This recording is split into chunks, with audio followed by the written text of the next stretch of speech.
December 18, 1944. A military police checkpoint outside Iwil, Belgium. The snow had turned to freezing rain.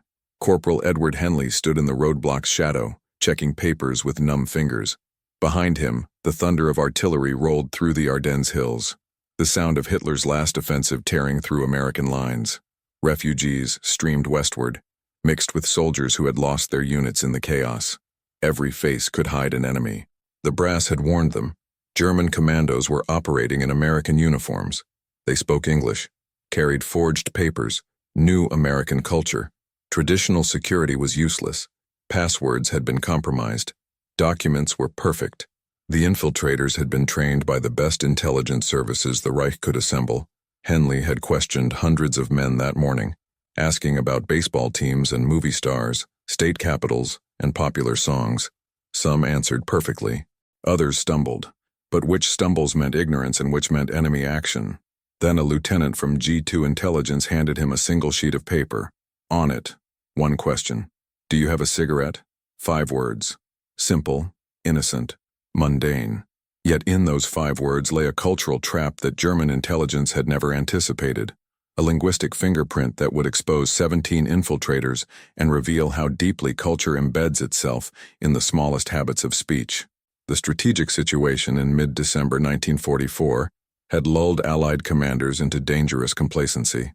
After the breakout from Normandy and the liberation of France, the war seemed to be entering its final phase. German armies were retreating toward the Rhine. Industrial production was crippling under relentless bombing. The Nazi regime appeared to be collapsing from multiple directions. Soviet forces pressing from the east, Allied armies from the west, partisan resistance throughout occupied Europe. Supreme Headquarters Allied Expeditionary Force had assessed that Germany could mount only limited defensive operations. The Ardennes forest sector, stretching across eastern Belgium and Luxembourg, was considered a quiet zone, a rest area where exhausted divisions could recover and new units could gain combat experience without serious risk. Intelligence reports consistently underestimated German capabilities and intentions in the region. This comfortable narrative was shattered on December 16th, when 250,000 German soldiers, supported by nearly 1,000 tanks and 2,000 artillery pieces, launched Operation Wacht am Rhein, Watch on the Rhine. Hitler had personally planned this massive counteroffensive, gambling everything on a thrust through the Ardennes to split the Allied armies, capture the vital port of Antwerp, and force a negotiated settlement in the west. The attack achieved complete surprise. American positions were overrun in the initial assault. Communications collapsed. Units were isolated. Command posts were destroyed. Within hours, the entire sector descended into chaos as German panzer columns drove deep into Allied rear areas. But within the conventional military operation moved something more insidious. Operation Greif, commanded by SS Obersturmbannführer Otto Skorzeny. Approximately 150 German commandos, dressed in American uniforms and equipped with captured vehicles and weapons, had infiltrated through the broken front lines. Their mission was to spread confusion, cut communications, redirect traffic, remove minefield markers, and create the impression that German forces were everywhere. The psychological impact was devastating. As reports of infiltrators reached American headquarters, paranoia spread like contagion. Every unfamiliar soldier became suspect. Every direction could be wrong. Every order could be enemy deception. Traditional military discipline, which relied on trust and rapid execution of commands, began to break down as units questioned whether the officers giving orders were actually German agents. By December 17th, military police had established checkpoints throughout rear areas, demanding not just passwords but cultural authentication. Guards asked questions designed to expose imposters, sports trivia, entertainment knowledge, American geography. But the Germans had anticipated this approach. Their commandos had been trained extensively in American popular culture and could often answer better than genuine American soldiers from isolated rural backgrounds. The training program for Operation Greif had been both thorough and rushed. Skorzeny had begun recruiting in November, sending requests throughout the Wehrmacht and SS for volunteers with English language skills. The response was disappointing. Despite Germany's educational system, genuinely fluent English speakers were rare in the military. Most who volunteered had studied English in school but lacked conversational fluency or spoke with heavy accents. Approximately 200 men who met minimum language standards were gathered at Grafenwohr training camp in Bavaria. There, they underwent intensive preparation designed to transform them into convincing Americans. The material requirements were substantial. American uniforms collected from prisoner of war camps and battlefield salvage, captured weapons including M1 Garands and Thompson submachine guns, captured or repainted vehicles, authentic American equipment down to the smallest details, canteens, cigarette lighters, currency, identity papers. But equipment was only the foundation. The commandos had to learn to think and act like Americans. Instructors, Wehrmacht personnel who had lived in the United States before the war, and cooperative American prisoners, taught them American military culture, slang, customs, and mannerisms. They learned that American soldiers were casually informal with officers, complained constantly, chewed gum habitually, and walked with a looser gait than rigidly trained German troops. The cultural curriculum was extensive. Commandos memorized baseball statistics, movie star names, popular radio programs, comic strips. They studied American geography, learning state capitals, major cities, regional characteristics. They practiced American accents, though most settled for neutral pronunciation rather than attempting regional dialects. They were taught that Americans began sentences with "say" or "look here," used first names readily, and employed humor that was often irreverent toward authority. Language instruction focused heavily on vocabulary and popular expressions. The commandos learned American military slang: chow for food, sack for bed, latrine for toilet, brass for officers. They memorized conversational phrases, practiced small talk, and rehearsed responses to common questions. German intelligence compiled detailed dossiers on American cultural knowledge that the commandos studied like students preparing for examinations. Yet the training period was desperately brief, only a few weeks to absorb a lifetime of cultural knowledge.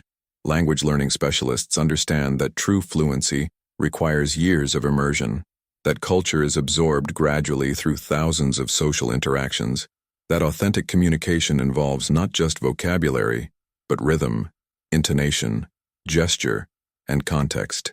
The commandos were attempting to compress this learning into an impossible time frame, and there were gaps in their preparation, small things that German intelligence overlooked because they seemed too trivial to matter.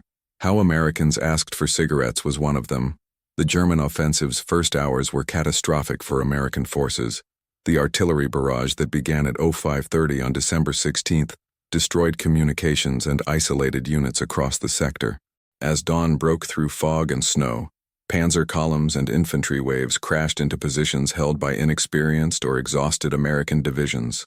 The shock was total and devastating. In the confusion, Skorzeny's commandos crossed into American-held territory. Traveling in small teams, driving captured jeeps and trucks, they passed through areas where normal security procedures had collapsed. Some teams accomplished their missions with remarkable success, cutting telephone lines that connected headquarters to forward units, changing road signs to send convoys in wrong directions, spreading rumors that created additional panic in already chaotic situations. But by December 17th, American forces were beginning to recover from the initial shock. Senior commanders were moving reserves toward the breakthrough sectors. Military police were establishing order in rear areas. And critically, captured German documents and prisoners had revealed Operation Greif's existence. The revelation triggered immediate security measures. Checkpoints proliferated throughout Allied rear areas. Every soldier became a potential suspect regardless of appearance, uniform, or documentation. Guards implemented elaborate authentication procedures, asking questions designed to expose cultural ignorance. What is the capital of Illinois? Who won the 1943 World Series? What is Frank Sinatra's first name? Who is married to Betty Grable? The Germans had anticipated this defensive measure. Their training program had specifically prepared commandos for such questions. Many could recite sports statistics, name movie stars, identify state capitals.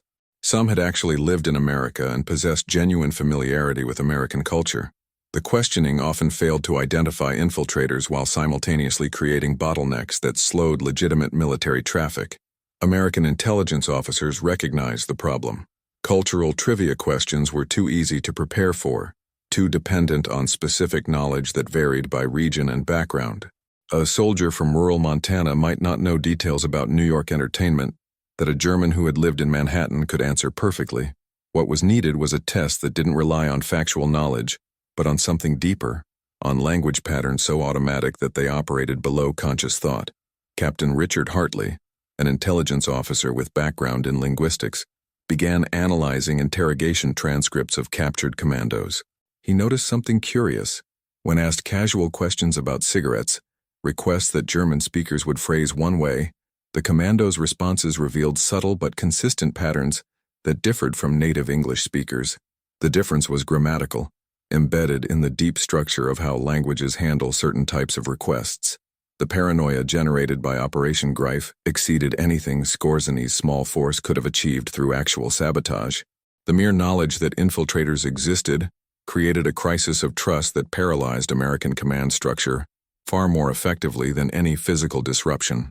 General Omar Bradley, commander of the 12th Army Group, was stopped and temporarily detained at a checkpoint when he incorrectly answered a trivia question. He identified Chicago, rather than Springfield, as Illinois' capital. Only after extended verification by his staff was he released. Furious at the delay but understanding its necessity, General Bruce Clark was arrested and held for hours after correctly identifying the Chicago Cubs league affiliation, but encountering a guard who believed differently. The operational consequences were severe. Convoy movement throughout rear areas slowed to a crawl as every checkpoint became an extended interrogation site. Officers traveling to forward positions were delayed by hours. Routine military traffic that should have moved smoothly was subjected to questioning that often revealed nothing but consumed enormous time and resources. The security measures, while necessary, were accomplishing much of what Operation Greif intended: disruption of Allied logistics and command. Meanwhile, actual infiltration teams were facing increasing difficulty. The initial hours of chaos when they could move relatively freely had passed. American forces were reorganizing, establishing security procedures, becoming alert to suspicious behavior. Several commandos were captured in the offensive's first days, and their interrogations provided crucial intelligence about training methods, mission parameters, and, most importantly, the limitations of their preparation. American intelligence officers analyzing these interrogations identified patterns in how the captured Germans used English. Despite generally good vocabulary and acceptable pronunciation, the commandos made consistent errors that revealed German language structure underlying their English. These were not obvious mistakes like wrong vocabulary or heavy accents. Some commandos had nearly perfect American accents. Instead, the errors were subtle grammatical patterns that native speakers would never produce. Language acquisition research, still a developing field in 1944, had established that adult learners of a second language typically transfer structural patterns from their native language, creating systematic errors that differ from the random mistakes native speakers make. These transfer errors are often invisible to the learners themselves because they occur at the level of grammatical structure rather than conscious rule application. Captain Hartley recognized that these systematic patterns could be exploited for security purposes. If commandos consistently made certain types of errors rooted in German grammar, then questions could be designed to elicit those specific constructions. The challenge was identifying which constructions were most diagnostic, which errors occurred consistently, and were difficult for learners to avoid even with training. The breakthrough came from analyzing a mundane aspect of military social life: requests for cigarettes. In American military culture of the 1940s, cigarettes were ubiquitous. Soldiers smoked constantly, during breaks, before combat, after meals, while waiting, while working. Cigarettes were currency, social lubricant, stress relief. Asking for cigarettes was among the most common verbal interactions in military settings. Captain Hartley noticed that captured commandos, when asked casually, "Do you have a cigarette?" or "Got a smoke?" consistently responded with patterns that differed subtly from native English speakers. The difference stemmed from how German and English handle requests and possession questions grammatically. In English, the question, "Do you have a cigarette?" is asking about current possession with an implicit request.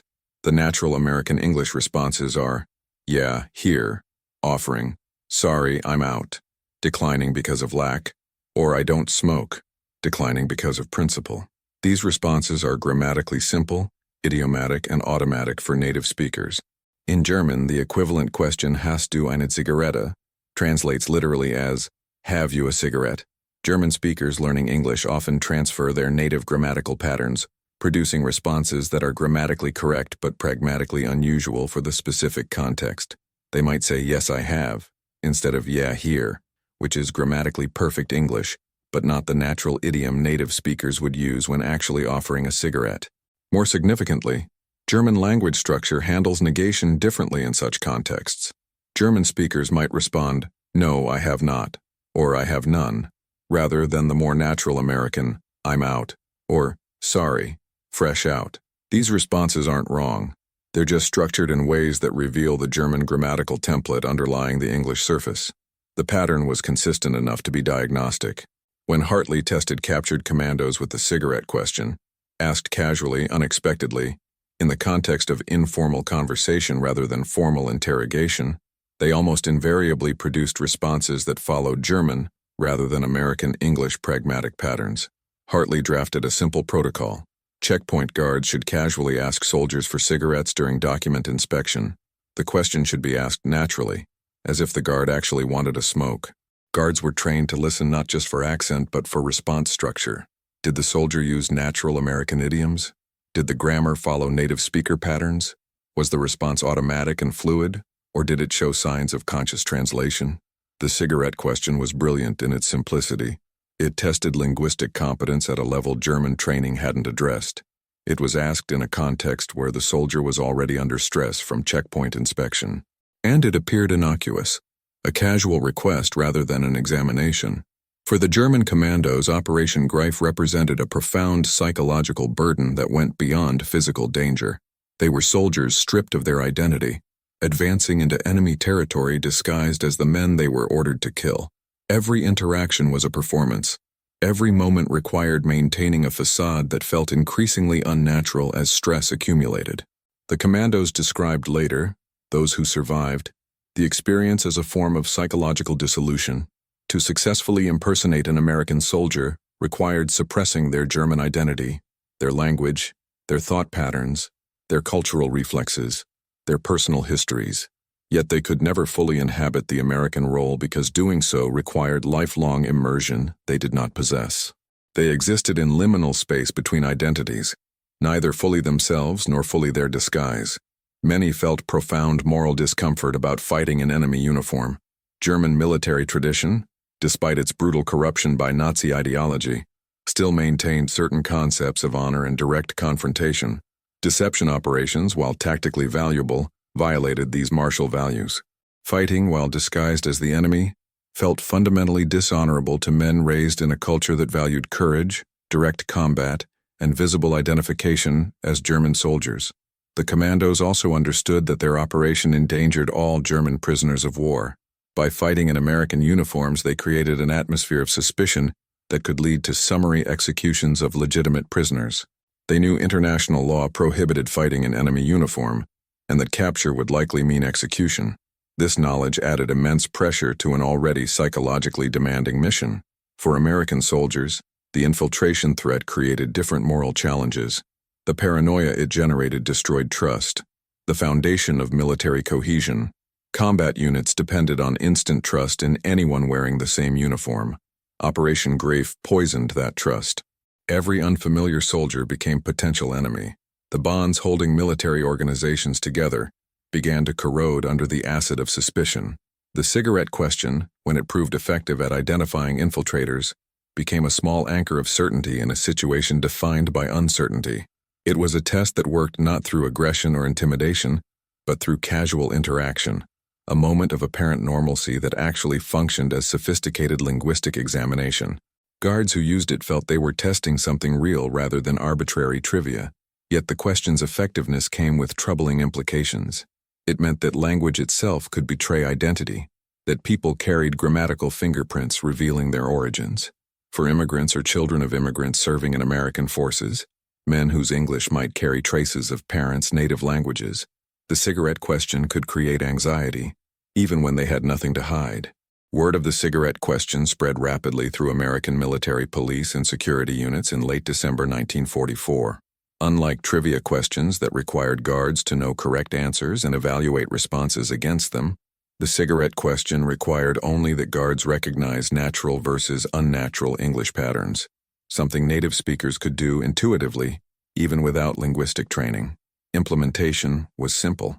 Guards at checkpoints were instructed to ask departing soldiers casually, "Hey, do you have a cigarette?" or "Got a smoke?" during or after document inspection.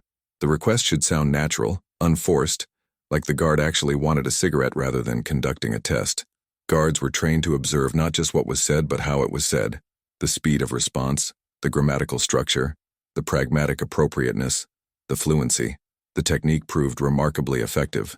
Between December 20th and December 28th, American security forces captured 17 German commandos who were identified primarily through the cigarette question. The captures followed a consistent pattern. The suspect would be stopped at a checkpoint. Documents would be inspected and found to be in order. The guard would casually ask for a cigarette. The response would trigger suspicion. Additional questioning would reveal inconsistencies, and the suspect would eventually be identified as German. The captured commandos were often shocked to discover they had been exposed by such a simple question. They had trained extensively for interrogation about American culture, had memorized facts and figures, had practiced accents and slang, but their training hadn't addressed the deep grammatical patterns that structured their linguistic responses. They had learned English as a system of vocabulary and rules. They hadn't absorbed it as native speakers do, as an automatic framework for expressing thought. Not all 17 captures were solely due to the cigarette question. Often it was one indicator among several that accumulated to certainty. But in many cases it was the cigarette question that first triggered suspicion, when other security measures had found nothing wrong. The question's power lay in its ability to bypass conscious linguistic knowledge and expose underlying grammatical structure. The captures had strategic significance beyond removing 17 infiltrators. Each captured commando provided intelligence about training methods, remaining teams, and mission objectives.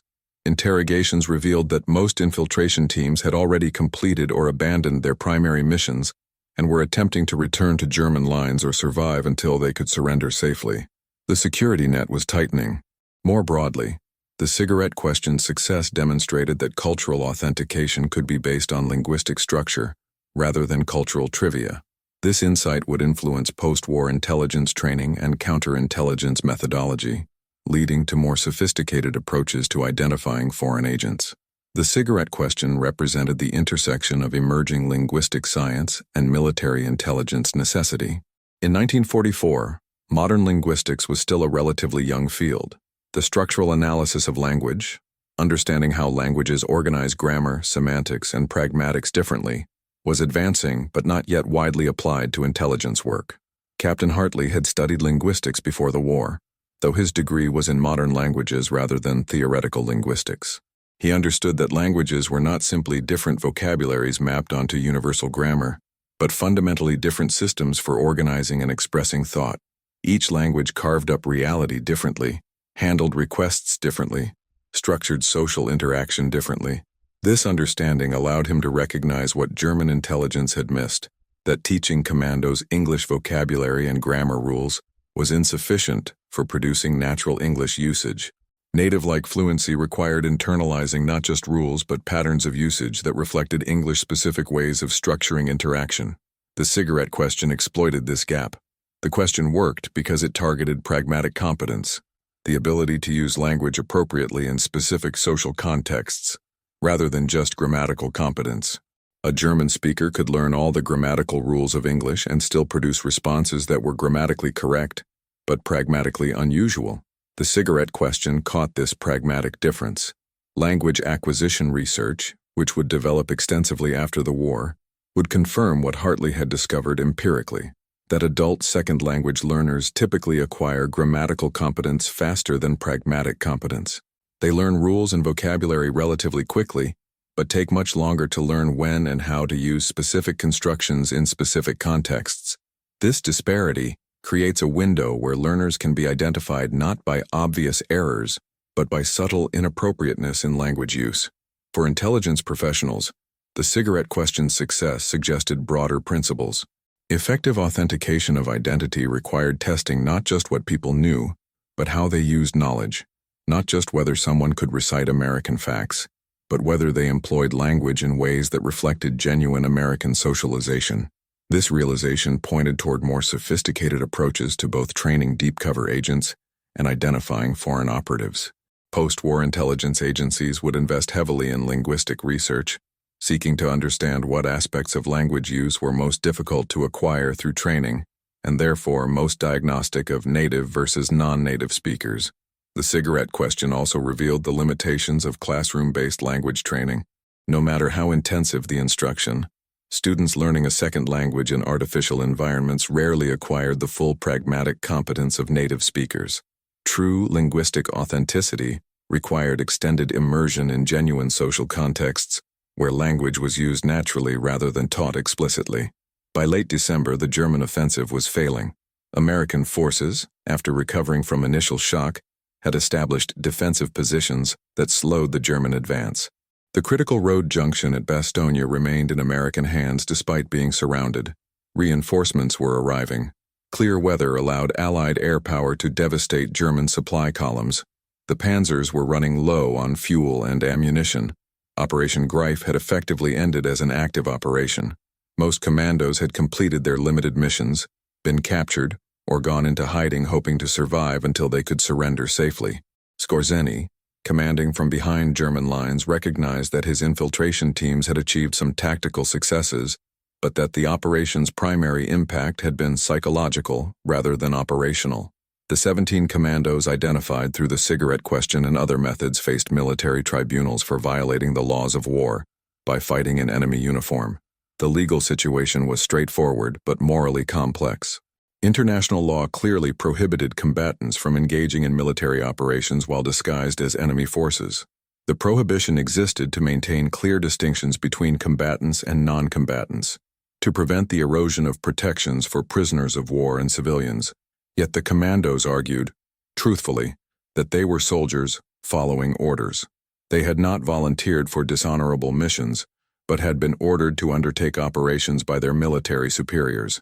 They had acted within German military law, even while violating international law. Some argued they had never actually engaged in combat while wearing American uniforms, limiting themselves to reconnaissance and sabotage. The tribunals made limited distinctions. Most captured commandos were found guilty of violating the laws of war. 18 men, including some but not all of those identified through the cigarette question, were sentenced to death and executed by firing squad in January and February 1945.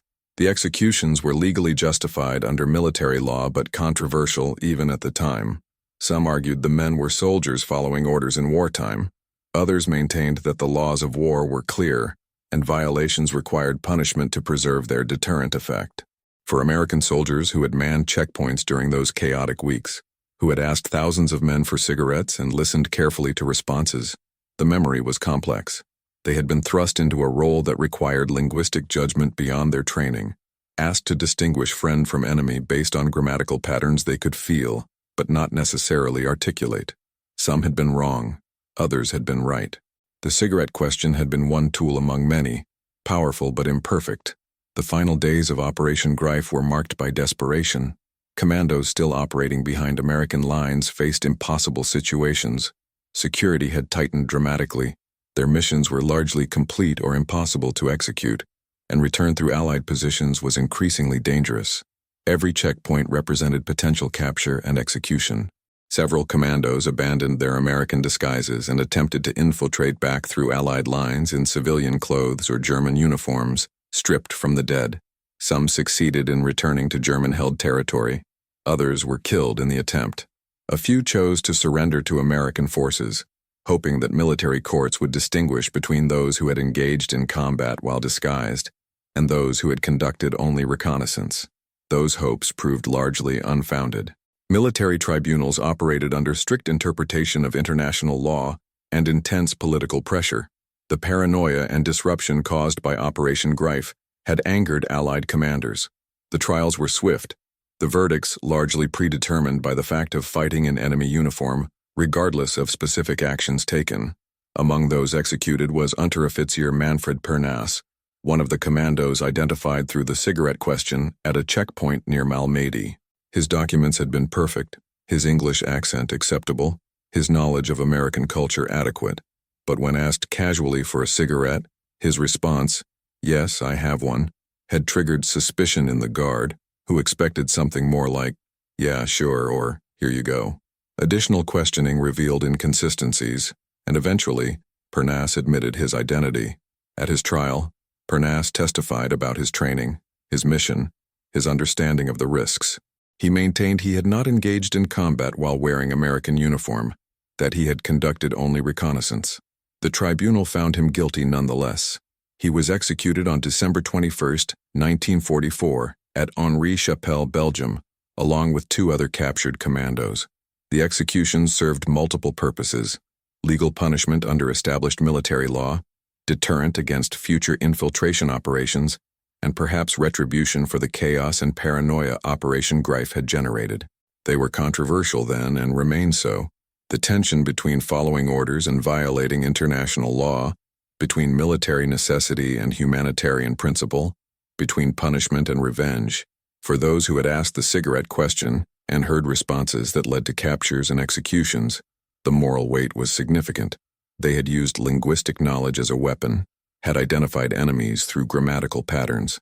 The simplicity of the method, a casual question about cigarettes, contrasted sharply with the finality of its consequences. The guards had not been trained as executioners but as linguistic gatekeepers, identifying threats through subtle markers of non-native speech. Yet their identifications led directly to death sentences. The true climax of the cigarette question story lies not in any single dramatic capture, but in what it revealed about the relationship between language, identity, and culture. Insights that would reshape intelligence work and linguistic research for decades. In January 1945, as the Battle of the Bulge concluded with German forces retreating eastward, American intelligence officers compiled comprehensive reports on Operation Greif. They documented the number of commandos deployed, missions attempted, security measures implemented, and identification methods that had proven effective. The cigarette question appeared prominently in these reports as one of the most successful authentication techniques developed during the crisis. What the report struggled to capture fully was the theoretical significance of what had occurred. For a brief period, American military forces had discovered empirically what linguists were beginning to understand theoretically: that language proficiency operates at multiple levels, that native-like competence requires more than vocabulary and grammar, that pragmatic patterns reveal origins even when pronunciation and word choice are correct. The cigarette question worked because it exploited a fundamental truth about language learning: that adult second language learners acquire explicit knowledge, vocabulary, grammatical rules, much faster than implicit knowledge, pragmatic patterns, contextual appropriateness, natural intonation. The commandos had memorized English. They had not internalized it. Under pressure, this difference became detectable. German intelligence had conceived of language primarily as code, as vocabulary and grammar rules that could be taught systematically. They had not fully appreciated that language is also social practice, learned through immersion and encoded at levels that operate below conscious awareness. The cigarette question exposed this conceptual failure. The success had profound implications. It suggested that no amount of classroom training could fully replicate native competence, that linguistic authenticity required years of immersion in genuine social contexts, that identity was written not just in what people knew, but in how they used knowledge automatically. For the 17 commandos identified partly through the cigarette question, this linguistic reality had been fatal. They had trained intensively, studied diligently, practiced extensively, but they could not overcome the fundamental limitation that they had learned English as adults in artificial contexts, rather than absorbing it naturally through childhood socialization. The cigarette question thus became more than a security technique. It became a demonstration of how deeply language and identity are intertwined, how difficult it is to fully inhabit another linguistic culture, how the body and mind carry traces of native language that emerge involuntarily under stress. In asking, "Do you have a cigarette?" American guards were not just requesting tobacco. They were testing whether the respondents' linguistic reflexes had been shaped by English or German grammar, whether their pragmatic patterns reflected American or German social norms. 70 years later, the cigarette question exists primarily in military history and intelligence folklore. It appears in memoirs of the Battle of the Bulge, in studies of Operation Greif, in analyses of World War II counterintelligence. Some accounts emphasize its effectiveness, others note its limitations and the tragic consequences for those it identified. What remains historically certain is that American security forces did develop linguistic authentication methods during the battle, that questions about cigarettes were among the techniques employed, and that these methods contributed to identifying approximately 17 German commandos.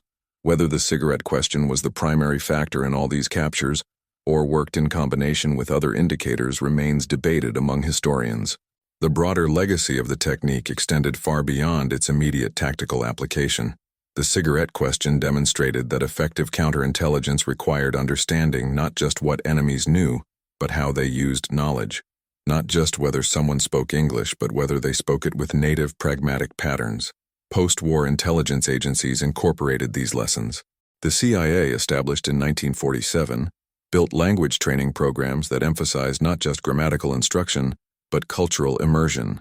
Intelligence officers preparing for deep cover operations spent years in target countries, absorbing language through genuine social interaction rather than classroom study. The goal was to develop pragmatic competence that could withstand the kind of casual testing the cigarette question represented. Linguists studying second language acquisition found in the cigarette question an example of pragmatic competence, the ability to use language appropriately in specific contexts, and its difficulty for adult learners. Research confirmed that pragmatic patterns are among the last aspects of language competence acquired, and among the most revealing markers of non-native status. The 18 German commandos executed for their role in Operation Greif remain controversial figures. Some view them as brave soldiers who followed orders in extraordinary circumstances. Others see them as violators of fundamental laws of war. The moral complexity of their situation, ordered to undertake missions that placed them outside military law's protection, raises enduring questions about command responsibility and the limits of duty.